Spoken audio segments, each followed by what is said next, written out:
Salut la team et bienvenue dans cette nouvelle vidéo. Ma toute dernière cyclosportive avant les championnats du monde, une sorte de répétition générale, sauf que cette course va être l'une des courses les plus difficiles d'un point de vue climatique que je n'ai jamais eu l'occasion de faire.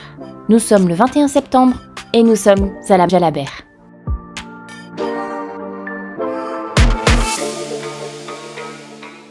Allez, salut la team, bienvenue dans les petites ruelles de Mazamet.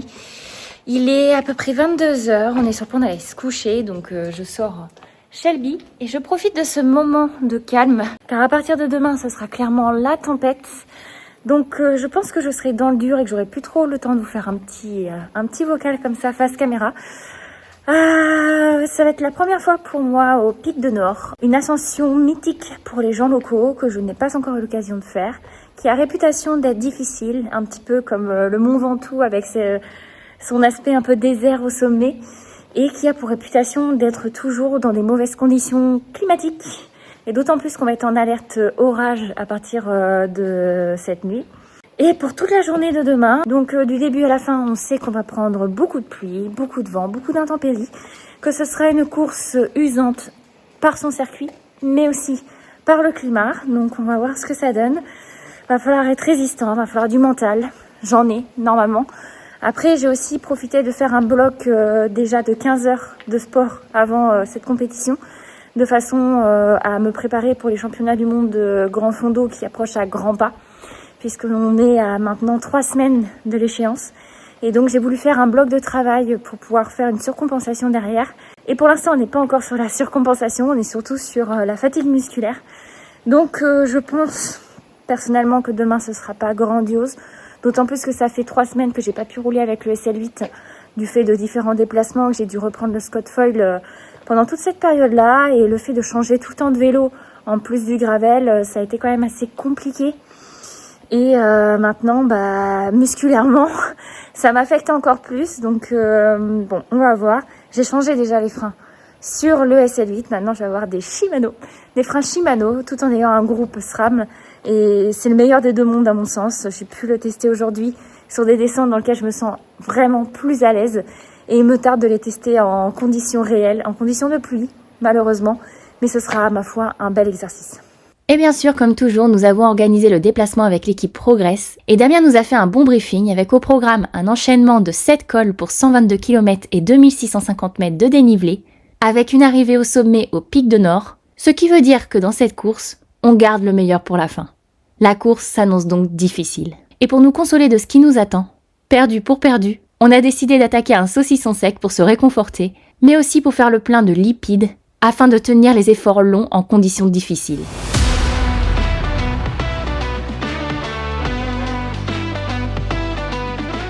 Allez, on se retrouve sur la ligne de départ avec Raphaël Assoumou. Raphaël n'est pas dans l'équipe Progress, mais c'est ma meilleure amie cycliste qui était aussi ma partenaire en N2 à Albi. Vous ne l'avez pas beaucoup vu dans mes vidéos cette année, car nous avons malheureusement pas eu l'occasion de pouvoir être sélectionnés dans les mêmes courses. Alors, je l'ai conviée à rejoindre notre déplacement Progress pour rouler ensemble. Elle n'a pas pu faire la saison dont elle méritait, alors après une coupure mentale des compétitions, aujourd'hui signe son retour dans les starting blocks. Bien sûr, l'équipe Progress est un peu partout dans le sas de départ. Certains, comme moi, préfèrent être bien placés, d'autres préfèrent rester au chaud le plus longtemps possible. Mais ne vous inquiétez pas, on va pouvoir croiser sur la route plusieurs d'entre eux tout au long de la course. Alors, soyez prêts.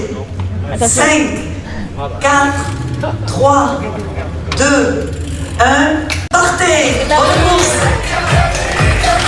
Merci beaucoup, madame Estravo. Vos applaudissements, s'il vous plaît, amis spectateurs, pour le top des portes de la Laurent qui s'entraîne avec 120 km. Allez, c'est parti. Et dans mon cas, vous le savez, l'idée est de prendre le plus beau départ possible en termes de placement afin d'arriver au pied du premier col qui intervient au 16e kilomètre. Car ensuite s'en suivra quasiment 50 km de montée et secteur en prise et donc les groupes risquent rapidement de se créer. Mon premier exercice est donc de trouver ma place parmi les coureurs élites qui m'entourent et tenter de descendre le moins possible à l'arrière. Mais il pleut et nous sommes en agglomération. Je reste donc prudente pour ne pas me faire surprendre par le mobilier urbain, ni glisser en voulant éviter un accident. Je lisse donc un maximum mes efforts pour ne pas avoir de gestes brusques, ni trop m'épuiser d'entrée.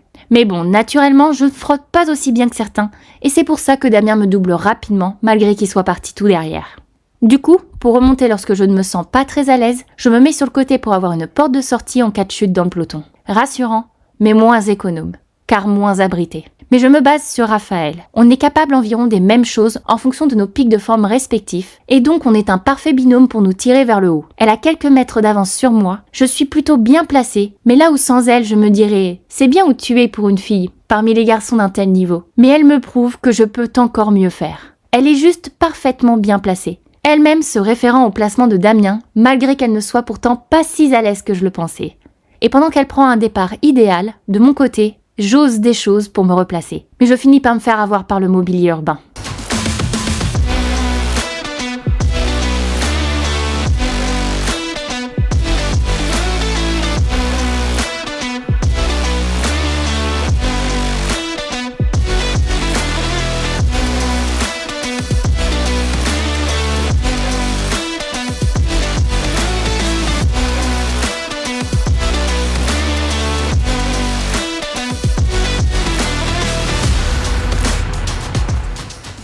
En gros, chaque personne que je double me double à nouveau à la moindre petite erreur que je fais. Donc globalement, j'avance pas. La tension est présente dans le peloton, on a tous conscience que cela peut être potentiellement dangereux de rouler dans ces conditions, et un motard voulant bien prendre soin de nous a bien failli partir à la faute.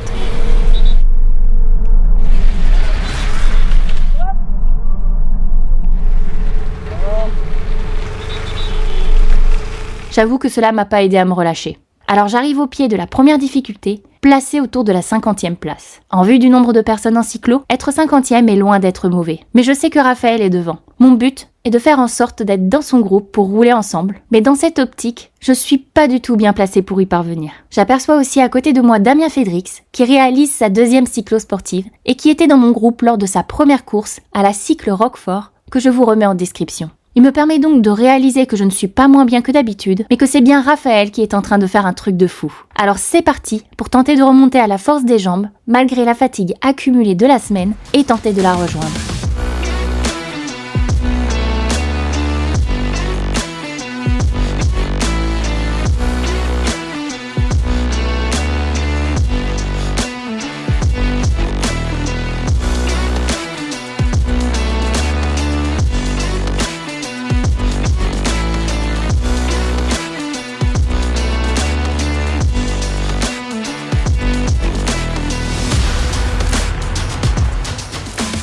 Je fais de mon mieux dans la montée, mais même si ma première descente en conditions difficiles après mes changements de frein est bien mieux que cela n'aurait pu être avec des freins SRAM, je ne leur fais pas encore assez confiance et donc je ne parviens pas à garder les roues du groupe de tête.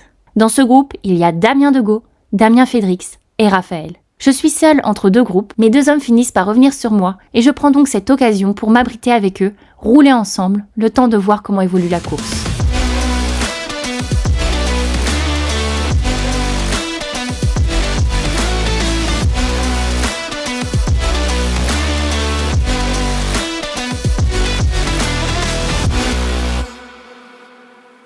On finit par reprendre quelques décrochés, ce qui nous permet de constituer un petit groupe dynamique en chasse du peloton de tête. Et dans ce groupe, je me retrouve avec Benjamin Delair, un sportif Progress Coaching que vous n'avez pas encore vu, et Benjamin est un coureur introverti en quête de prise de conscience de ses capacités. Je suis donc super contente d'être avec lui pour le soutenir et l'encourager à ne rien lâcher. Être avec quelqu'un que l'on connaît dans le même groupe devient soudain assez fort. Sans avoir besoin de parler, on sait que dans la difficulté, on est une équipe. Personne ne veut craquer avec cette simple envie de rester avec l'autre. J'ai donc hâte de voir combien de temps on pourra partager notre route. Durant cette première ascension, ça appuie fort. J'ai donc peur de décrocher ou devoir faire le saut pour doubler quelqu'un. Alors je pédale plutôt à l'avant, puisque je me sens assez juste. Mais cela finit par diviser à nouveau notre groupe en deux. Durant cette longue ascension, je tiens bon.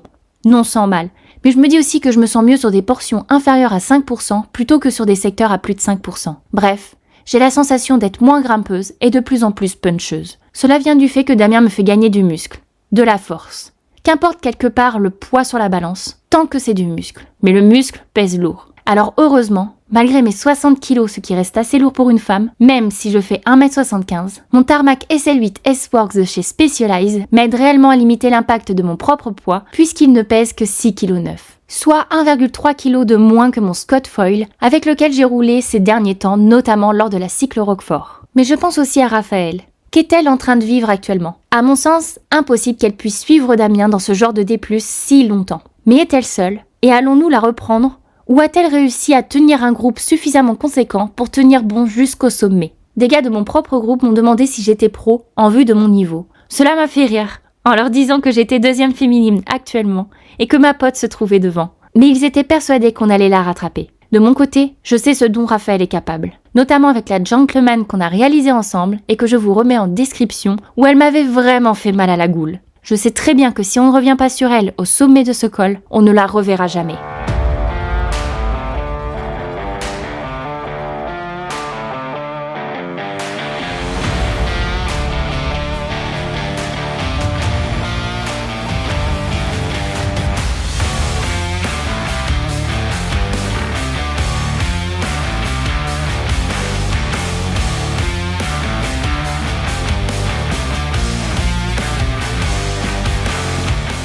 Peu à peu, on arrive à apercevoir au loin un groupe. Mais le brouillard m'empêche de bien voir les personnes. Raphaël et Damien Fédrix sont-ils dans ce groupe? C'est possible. Alors je me concentre et j'espère arriver à revenir sur eux. Être 4 potes dans le même groupe serait incroyable. Et puis j'avoue aussi que de pédaler dans ces conditions n'est pas une partie de plaisir. Et qu'il me fallait me créer des objectifs alternatifs pour garder le moral jusqu'au bout.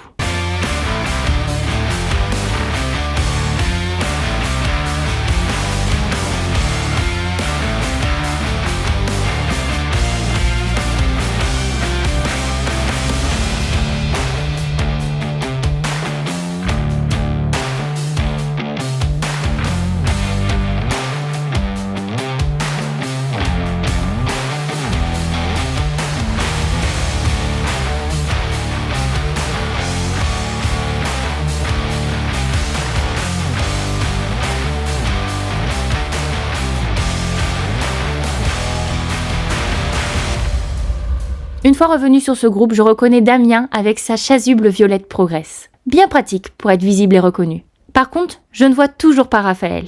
Visiblement, elle tient bon. Damien m'a dit ne pas l'avoir vue de son côté. Cela veut donc dire qu'elle est toujours bien placée. À ce moment de la course, je comprends que je ne la reverrai qu'au podium, sauf souci important. Bravo Raph. Continue comme ça. Montre-nous la guerrière que tu es. Je suis compétitive, mais positive. J'aime ce genre de scénario, car cette course montre que j'ai encore beaucoup de travail à faire pour les 3 semaines à venir et pour être dans les meilleures conditions possibles au championnat du monde, plutôt que de gagner en son absence et de me reposer sur mes acquis. Plus encore. Raphaël a eu tendance à ne pas vouloir connaître sa juste valeur cette année. Alors j'ai tellement hâte de pouvoir lui dire qu'elle a été monstrueuse et de la voir sourire.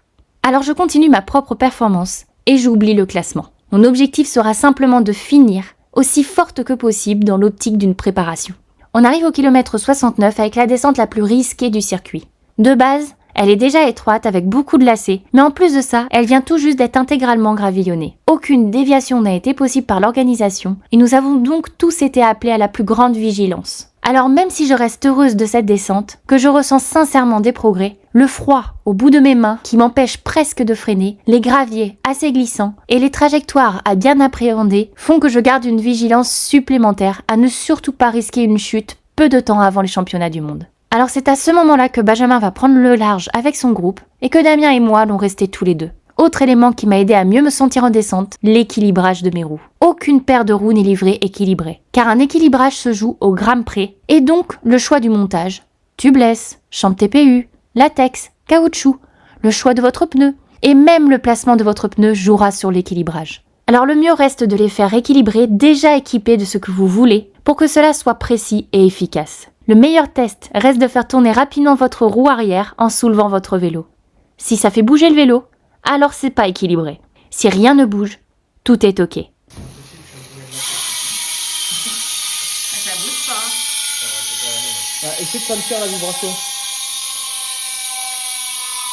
1-0. C'est ridicule. 1-0.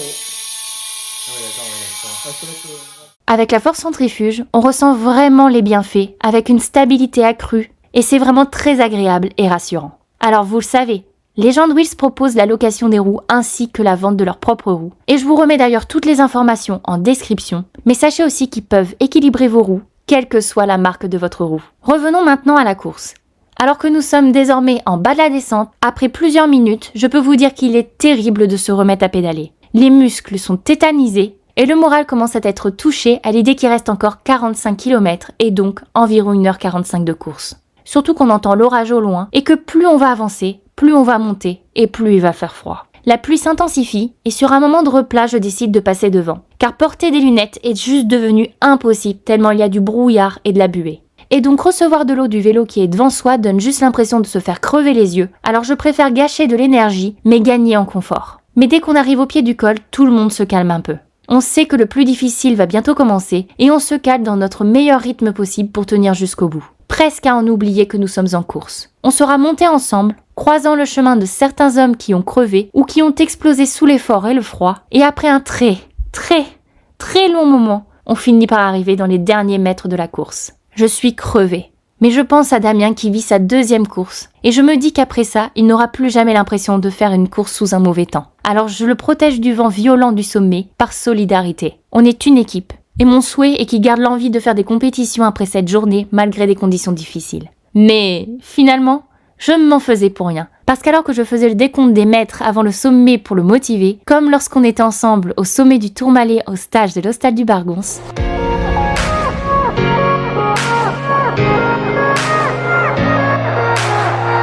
on approche du dernier kilomètre. 900 mètres. 800. Il nous reste 700 mètres. Combien il vous reste? 700 mètres. T'es sûr de ça? D'après Garmin. Moi je dirais 1 km.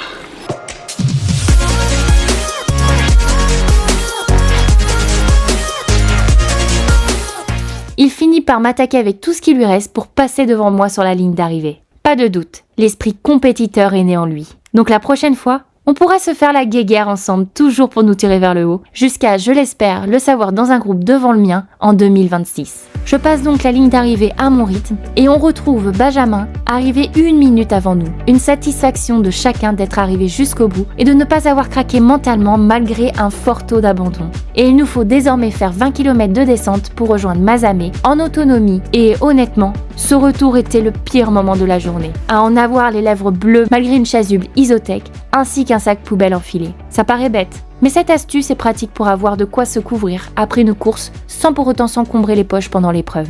Une fois de retour à Mazamet et bien réchauffé, on a pu assister à la remise des prix où Damien termine 4e et 1er de sa catégorie et où Raphaël et moi avons pu partager ce beau podium. Ce qu'il faudra retenir de cette journée, c'est que la Jalabert n'aura plus jamais lieu à cette date. Les organisateurs ont choisi de prendre une date sur laquelle, pour une fois, le soleil pourra être présent. Alors n'hésitez pas à vous inscrire pour 2026 parce que le parcours est juste magnifique. 2e leçon à retenir, cette fois-ci pour Progress. L'idéal reste d'avoir une voiture de staff et cela sera possible en 2026 grâce à la création de notre propre club FFC, le Progress Club, qui comportera 4 staffs permanents. Alors j'espère que cette vidéo vous a plu et abonnez-vous à la chaîne pour découvrir nos prochaines aventures.